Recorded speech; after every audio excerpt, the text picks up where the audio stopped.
Hello guys! Merry Christmas everyone! Ayan, andito na naman tayo sa kusina at magluto tayo ng rice na may beef. Ayan, panoorin sa umpisa hanggang dulo. Maraming salamat po! Ayan, ang sarap. Ayan, umpisahan natin yung pagluluto ay ilagan natin muna yung karne ng 1 oras. Linagyan natin ng bay leaves at corn black pepper. At saka, ayan, i-roast natin yung snowbar. Yung snowbar ay healthy yan na ihalo sa rice. Itong recipe na to pala ay Arab recipe. Ayan, lagay natin ng 2 baso na yung broth ng karneng baka at saka yan, kinamon at saka yung asin.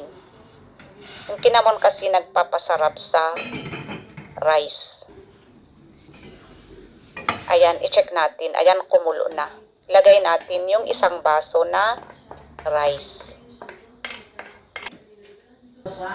May vachelet.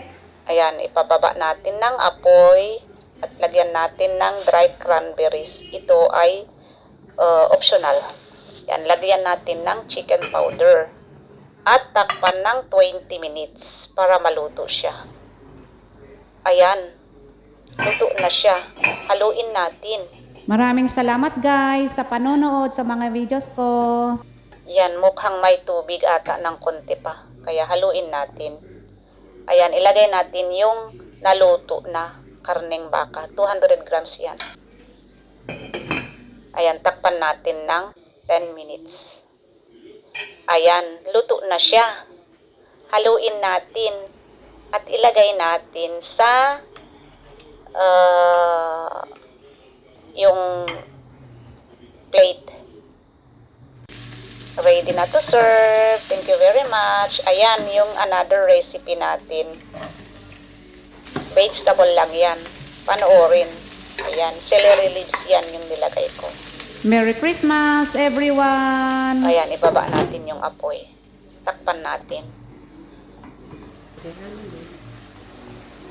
Ayan, ilagay natin yung broccoli sa ibabaw. At saka, yung red at green, yellow pepper. Takpan natin. 5 minutes, maluto yan. Ayan, lagyan natin ng black pepper.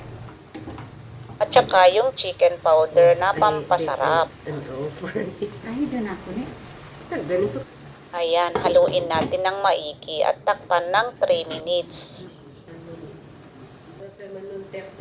Ayan, ready na to serve. Thank you very much for watching guys. At pag may comments kayo, mag-comments naman kayo sa ibaba ng video. Wow!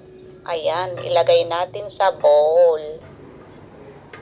At maghain tayo ng pagkain para kakain tayo. Ayan, yung beef na nilaga natin. Ayan.